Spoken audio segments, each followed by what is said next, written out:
This take may be as cold as Hoth or as hot as Mustafar, I'm not sure, but Anakin Skywalker did not deserve to be a master when he joined the Council. A lot of times this comes up against two arguments that I'd like to take a look at. The first one being that he did deserve to be on the Council and a master because he was easily the most powerful Jedi in the Order. The second is a more practical argument that Anakin should have been made a master because if he had been, he may have felt more charitably towards the Jedi Order when it came to his task of spying on Palpatine, and then maybe he would have been more inclined to intervene in the duel in the Chancellor's office on Mace's side rather than trying to stop him from killing Palpatine. When it comes to the argument about power, noting his many accomplishments, his undeniable Force talents, and so on, I think it is a much simpler topic. Membership on the Council and reaching the rank of Master isn't simply about being at the top of the Force powers leaderboards. Mastery is as much about control of the Self as it is control of the Force, and ability to abide by the Jedi Code. To take the most extreme counterexample possible, if a Sith Lord showed up at the Jedi Temple's doorsteps and joined the Order, they may be one of the most powerful people in the Order right away, but that wouldn't mean they had achieved mastery as a Jedi. In the Revenge of the Sith novelization by Matthew Stover, Anakin and Obi-Wan have a conversation right after Anakin accepts his appointment and has his outburst. And Obi-Wan makes this point pretty clearly in response to a slew of accusations by Anakin about the Council's motivations, saying, quote, "Anakin, stop, listen to yourself. Your thoughts are of jealousy and pride. These are dark thoughts, Anakin, dangerous thoughts. In these dark times, you are focused on yourself when you need to focus more on your service. Your outburst in the Council was an eloquent argument against granting you mastery. How can you be a Jedi Master when you have not mastered yourself?" End quote. And being a Master is not just an honorific bestowed on someone either, it denotes a certain amount of responsibility both to and within the Order, along with other privileges.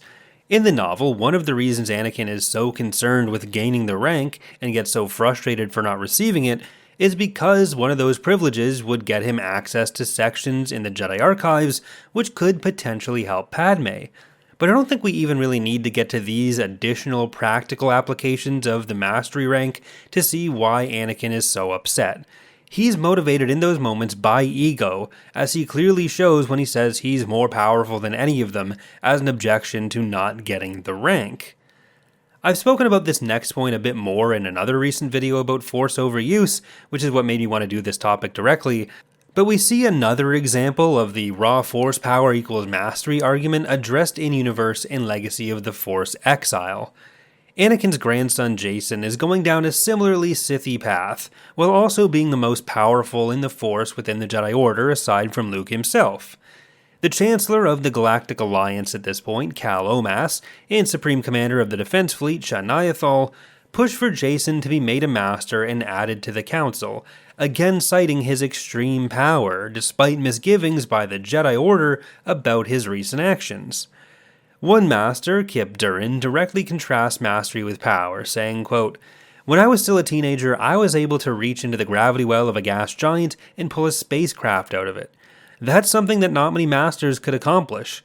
I could do it because I was strong in the Force, and because I had absolute faith in my right and my need to use that craft for a specific purpose. But I doubt I could do it today. I'm no weaker in the Force, and I'm a lot more skilled. But today I'd know that my intended purpose was not a good one, and this knowledge would deny me the focus I needed to then perform that task. So was I a master then, or am I a master now?" Kip knows something about being an abrasive jerk like Anakin, and his own appointment to the Jedi Council was partially just because Luke wanted to keep closer tabs on him after his own rebellious streak, but in this case I think he made his one good point in life. Anakin certainly had a lot of impressive accomplishments within the war, but that doesn't translate to actual mastery. And this gets to a bigger issue with the Jedi involvement in the war, but his participation in the war probably stunted his growth towards actual mastery.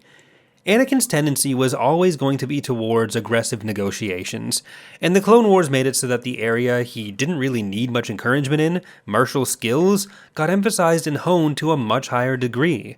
This is a big problem faced by the Jedi Order as a whole in this period, where they're allegedly not supposed to be soldiers, but for those 3 years, all that really mattered was training to survive a war. The skills that were useful to the Jedi in that period were very different from what they were normally expected to be able to do.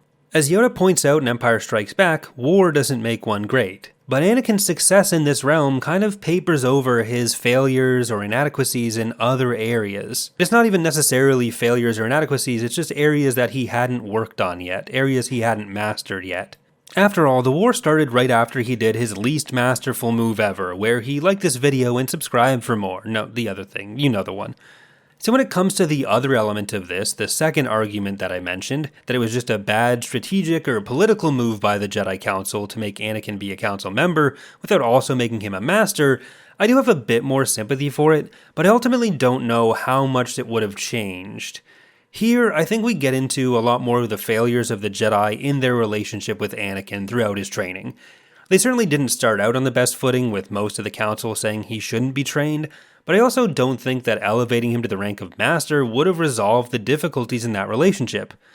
I don't think any mistreatment, real or imagined, of Anakin by the Jedi Council justifies what he goes on to do in Order 66, but even if the lack of elevation to mastery played a role in that relationship souring, I don't think it changes the outcome all that much. For one thing, it doesn't address the situation with Padme's impending death, which is the real driving force behind Anakin telling Mace he needs Palpatine before stopping Mace from killing him, no matter what other legal arguments Anakin tries to bring up. But I think the biggest fundamental mistake that the Council makes is misunderstanding how Anakin sees his relationships, and how he would view the power struggle between Palpatine and the Jedi, even after Palpatine revealed himself as a Sith to some extent. Anakin as a person is very driven by his personal feelings and personal relationships. This is something that I think the novelization does a great job of highlighting as well, although there are a few inconsistencies with the movie. We'll get to those in a minute.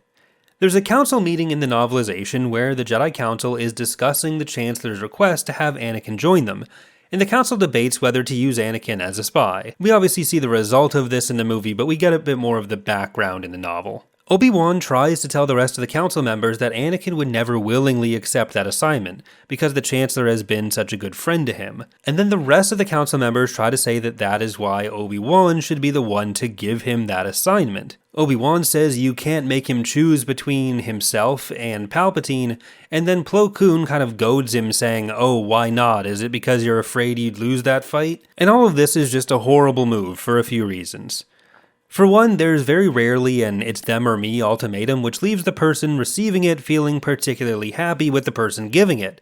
And understanding how Anakin views these relationships, he would know this is Obi-Wan doing something he doesn't want to do on behalf of the Jedi Council. So if anything, this request just makes him feel even less charitable towards the Jedi Council, because they're also putting Obi-Wan in a tough position.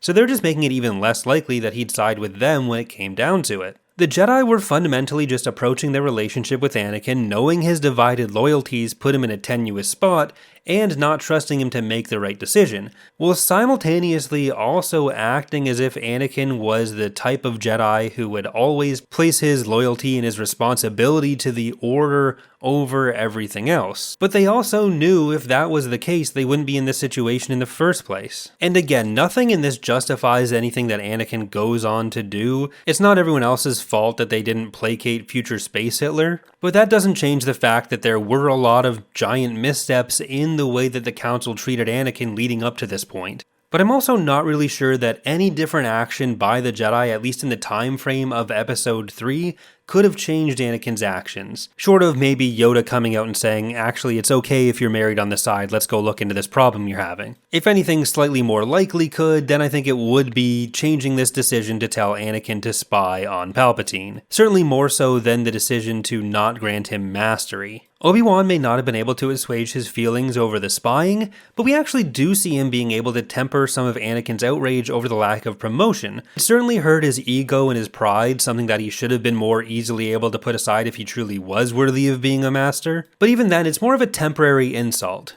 The order to spy on Palpatine fundamentally broke any trust he had left in them, and that's a far bigger violation in Anakin's mind than not getting the recognition he thought he was due. And the removal of that kind of trust is the kind of thing that would make him far more likely to believe whatever conspiracy theories that Palpatine was going to feed him about what the Jedi were doing. It certainly makes them feel a lot more like cold, calculated political players rather than people who had the best interests of the Republic and everyone at heart. In the book, Yoda and Mace talk about using Anakin and his relationship with Palpatine a lot more openly, But in the movie, we see them both having at least some misgivings about what they've asked Anakin to do. And this is where a bit of that contradiction comes in. But even in the movie, they talk about it more as a failing on Anakin's part than in their own planning, but at least there's some acknowledgement.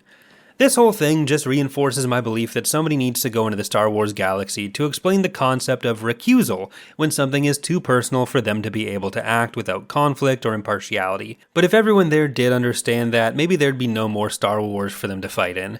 That's going to do it for today though. Thank you for watching. Special thanks to the patrons and YouTube channel members who make this channel possible, as well as to Marmar for editing this video.